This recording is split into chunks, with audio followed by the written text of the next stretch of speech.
Video शुरू करने से पहले आपको बता दें कि यदि अभी तक आपने हमारे चैनल को सब्सक्राइब नहीं किया है तो अभी कर लें और साथ में नोटिफिकेशन घंटी को भी दबाएं ताकि हमारी वीडियो सबसे पहले आप तक पहुंच सके। बंधुओं, मेरे जीवन का अनुभव कहता है कि ज्यादातर लोग दुखी इसलिए रहते हैं क्योंकि वे जिंदगी की सच्चाई को ईमानदारी से स्वीकार नहीं करते। जिस चीज पर आपका हक नहीं है या जिस चीज को आप बदल नहीं सकते, उसके लिए शिकायत करना या फिर मायूसी फैलाना कोई अर्थ नहीं रखता। करुणा निधान भगवान ने जो भी आपको दिया है सोच समझ कर दिया है। इसलिए कहता हूं कि जो मिला है उसे ठीक से स्वीकार करना सीख लीजिए।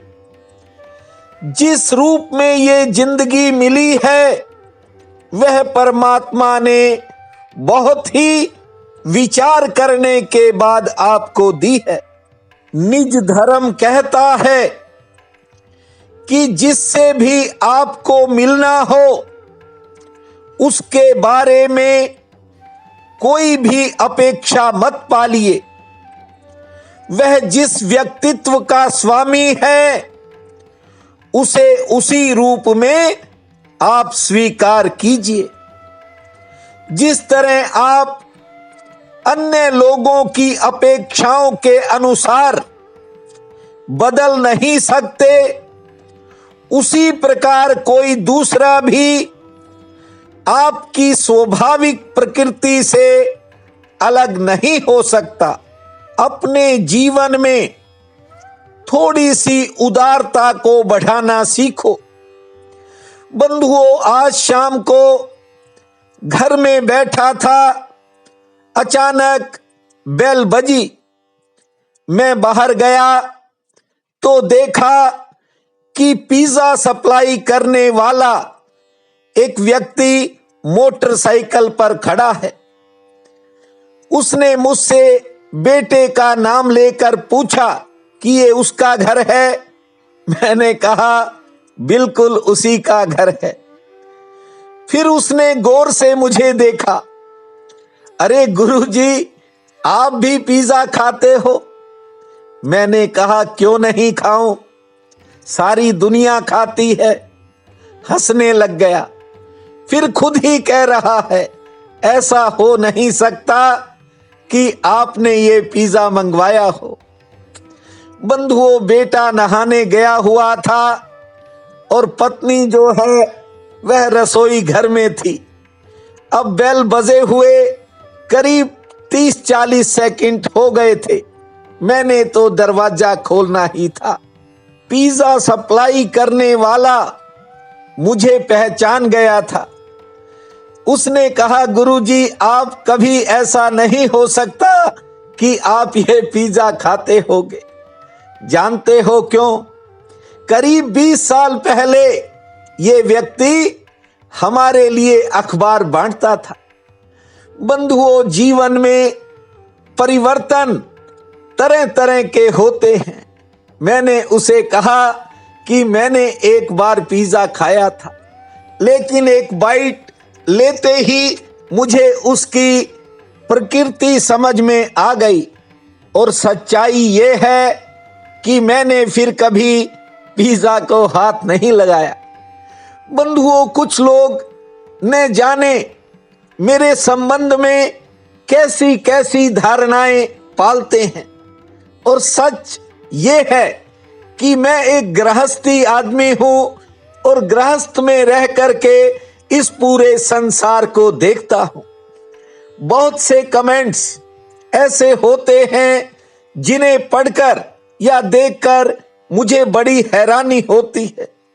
आज जब मैं कमेंट बॉक्स देख रहा था, शशि पटेल ने वहां लिखा है कि मेरा 70,000 का नुकसान हो गया, इसकी भरपाई कब होगी? शशि पटेल, ये 70,000 70 लाख बन करके लौटेगा, मेरी बात को याद रखना। लेकिन अपने भीतर के साहस को कायम रखना होगा। यहां जिंदगी के रंग कब बदल जाते हैं पता नहीं चलता। मीना LR कहती हैं कि आपने बहुत अच्छी बात बताई, आप अच्छी बातें बताते हो।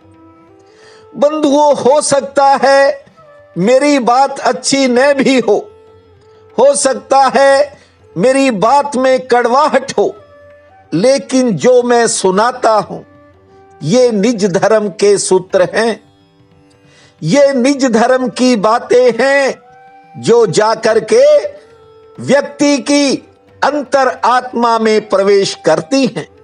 कुछ दिन पहले मैंने एक बच्ची तान्या को फोन किया। वह हैरान रह गई, गुरुजी आपने मुझे फोन किया। मैंने उससे कहा कि तेरी माता श्री ने मुझे कहा था कि तेरी एंगेजमेंट हो गई है, मैंने आज तुझे बधाई देने के लिए फोन किया है। उस बच्ची ने कहा, तान्या ने कहा कि ये आपका नंबर है। मैंने कहा कि जब भी मैं किसी को बधाई देता हूं तो अपने पर्सनल फोन नंबर से देता हूं। ये बात अलग है कि कुछ लोग अननोन नंबर समझकर फोन नहीं उठाते, ये उनका सौभाग्य या दुर्भाग्य होता है। बंधुओं, इस उम्र के पड़ाव में 24 घंटे सक्रिय रहता हूं, क्योंकि निज धर्म कहता है कि भले ही शरीर थक जाए लेकिन आत्मा नहीं थकती। मैंने देखा है वर्तमान समय में 50-60 साल के बाद जब शरीर थकता है या जवाब देने लगता है तो लोग निष्क्रिय हो जाते हैं, लेकिन मैं कहता हूं जिंदगी में हमेशा सक्रिय रहना चाहिए। दिनचर्या लगातार बहती रहनी चाहिए, इससे हमें एक नई ऊर्जा मिलती है और यह हमारे लिए बहुत जरूरी है। जिन कामों में हम बीते समय में सक्रिय रहे, यदि हम उन्हें वर्तमान समय में भी दोहराएंगे तो याद रखना जिंदगी आपको एक नया मार्गदर्शन देगी।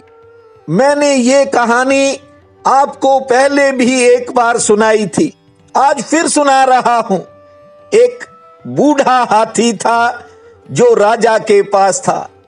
ये हाथी राजा के पास ही बूढ़ा हुआ था। एक दिन अचानक तालाब में नहाने गया और तालाब की जो दलदल थी उसमें उसका पैर फंस गया। किसी जमाने में तो ताकत होती थी, लेकिन बुढ़ापे के कारण वह हाथी फंस गया। उसका शरीर जवाब दे रहा था।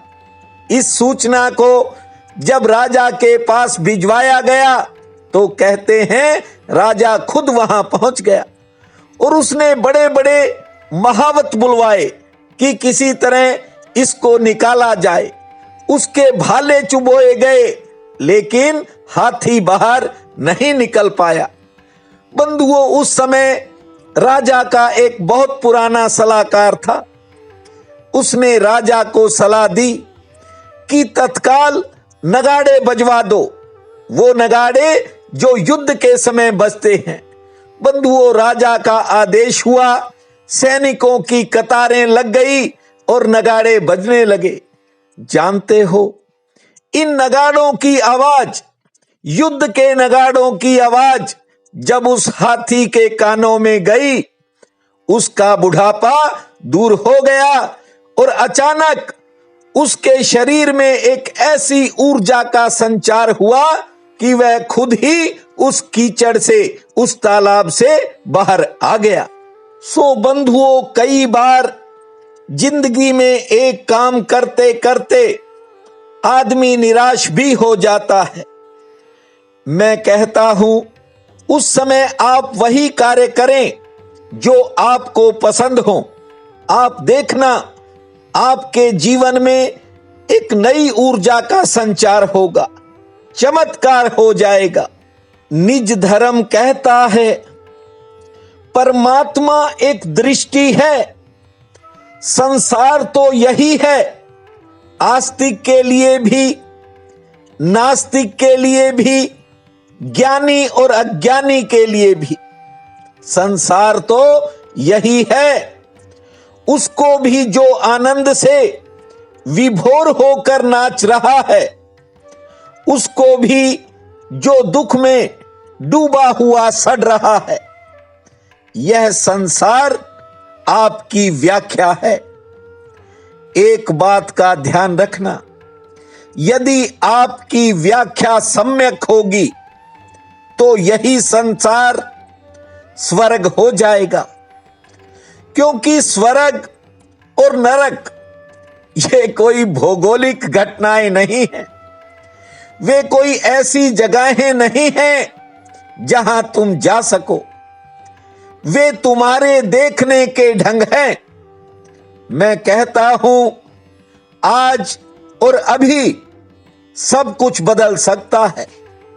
यदि देखने का ढंग बदल जाए तो वही परमात्मा आपके चारों तरफ प्रकट हो जाता है और वह तो मौजूद है, बस आपके देखने में कहीं न कहीं कोई भूल हो रही है। तुम उसे देख नहीं पाते। जैसे कि कोई आदमी सूरज के निकलने के बाद भी आंख बंद करके खड़ा हो जाए, ऐसे तुम परमात्मा की बरसती हुई धारा में आंख बंद करके खड़े हो। जो भी परेशानी और कठिनाई महसूस कर रहा है, जानते हो वह परमात्मा से पीठ किए खड़ा है। और ऐसे तुम परमात्मा की तरफ पीठ करके खड़े होगे तो ये परेशानियां तुम्हें और बड़ी दिखाई पड़ेंगी। मैं कहता हूं दुख जीवन की गलत व्याख्या है और सुख जीवन की सही व्याख्या है, और आनंद सब व्याख्याओं से मुक्त हो जाना है। उसे ही ज्ञानी लोग मोक्ष और निर्वाण कहते हैं। आज माघ महीने के कृष्ण पक्ष की एकादशी है। इसे षटतिला एकादशी के नाम से जाना जाता है। बहुत बड़ा पुण्य काल रहेगा। उठते ही धरती मां को प्रणाम करना, 11 बार लंबी श्वास लेने के बाद 33 बार जोर लगाकर ताली बजाना, सूर्य नारायण भगवान के दर्शन करके उन्हें जल अर्पित करने के बाद अपने दिन के कामों की शुरुआत करना। 1 फल, 1 तुलसी पत्र और 4 फूल नारायण भगवान को अर्पित करना। एकादशी का व्रत रखना। दोपहर में 4 रोटी पर चीनी रखकर गौ माता को खिलाना और पक्षियों को बाजरा डालना।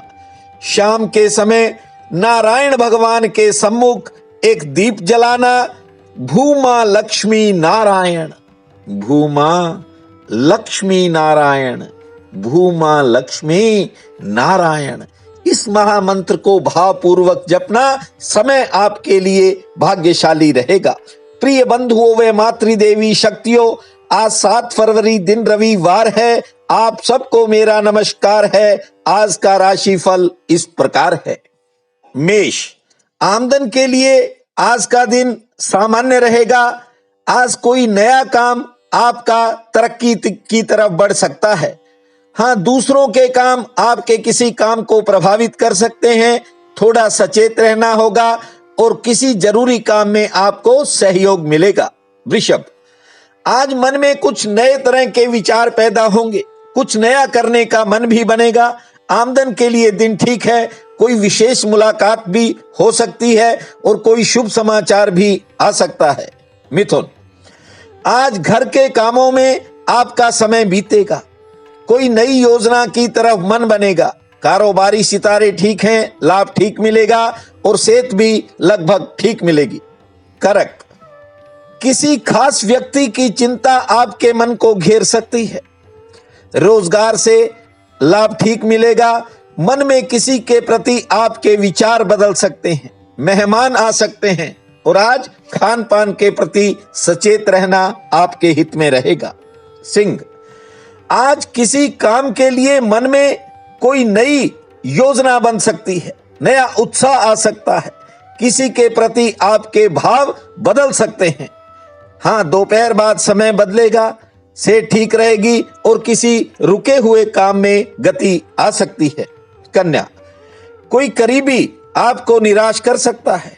लेन देन से जुड़ी यदि कोई समस्या है तो हल निकलता हुआ दिखाई पड़ेगा। कुछ लोगों पर काम का दबाव रहेगा और किसी से आर्थिक सहयोग भी मिल सकता है। तुला, अचानक किसी जरूरी काम में सफलता मिलने से आपका मनोबल बढ़ सकता है। आमदन के लिहाज से आज का दिन ठीक रहेगा। किसी नई योजना पर विचार होगा और सेहत लगभग ठीक रहेगी। अपनों से मिलन का योग है। वृश्चिक, कारोबारी सितारे आज बेहतर हैं, लेकिन आज आप किसी काम में लापरवाही न करें, आलस्य न दिखाएं। कोई बड़ा काम बन सकता है। रुका हुआ काम आगे बढ़ सकता है। मेहमान आ सकते हैं और कोई नया खर्च भी होने के संकेत हैं। धनु, आज दिन थोड़ा उतार चढ़ाव वाला रहेगा, लेकिन आपके किसी पुराने रुके हुए काम में गति आएगी। आमदन के लिए दिन ठीक है। संतान संबंधी कामों में खर्च होगा। समय आराम पूर्वक बीतेगा। मकर, आज किसी के साथ किसी संबंध में अचानक तनाव पैदा हो सकता है, इसलिए धैर्य से काम लें। दोपहर बाद समय बदलेगा। कुछ नए खर्च भी सामने आएंगे। कुछ कामों में इंतजार करना पड़ेगा। से ठीक रहेगी और किसी बिगड़े काम में सुधार का योग है। कुंभ, कार्य क्षेत्र से आज कोई शुभ समाचार आ सकता है। दिनचर्या में भाग दौड़ रहेगी। हाँ, किसी अपने की चिंता आपके मन को उदास कर सकती है। यात्रा में थोड़ा सचेत रहें, से ठीक रहेगी। मेहमान आगमन का योग है। मीन, आज कुछ रुके हुए कामों में गति आने से आपका साहस बढ़ेगा। कारोबारी सितारे ठीक है, लेकिन सेहत पक्ष थोड़ा मध्यम श्रेणी का है और आज किसी रुके हुए काम में गति आने से आपका मनोबल चौगुना बढ़ सकता है। आज का ये दिन आप सबके लिए अति शुभ फलदायी हो, यही मेरी प्रार्थना है। आप सबका बहुत बहुत धन्यवाद।